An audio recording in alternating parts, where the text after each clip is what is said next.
Você só vai abrir no Dia das Crianças. Daqui.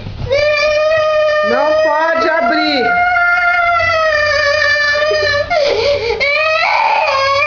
Mel, daqui. Só pode abrir no Dia das Crianças. Melissa, só pode abrir no Dia das Crianças. Dá aqui o presente. Você não pode abrir, filha. É surpresa, só pode abrir no Dia das Crianças.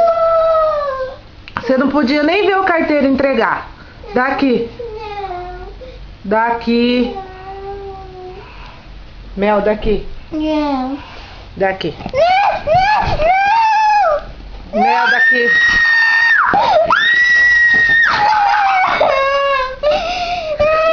Melzinho, olha aqui pra mamãe.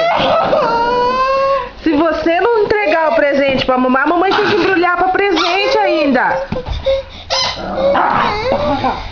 A mamãe ainda tem que embrulhar pra presente, senão vai ficar feio. É seu e da Mayla, só que tem que embrulhar pra presente. Então dá pra mamãe embrulhar pra presente e guardar pro Dia das Crianças. Dá, Mel.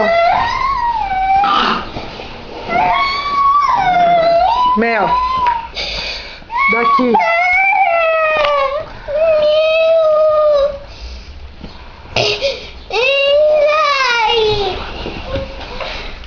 Você não vai dar? Você vai ficar sem presente no Dia das Crianças. Dá aqui pra mãe guardar. Filha, eu tenho que embrulhar pra presente. Ninguém vai tomar de você. Não, agora não pode abrir.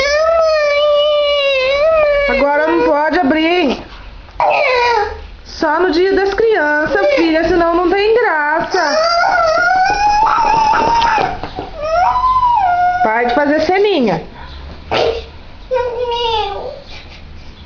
Então não vai ganhar. Não abre. Daqui pra mãe embrulhar pra presente. A mamãe vai embrulhar pra presente. Ninguém tá falando que não é seu. Então vai ficar aí até o Dia das Crianças.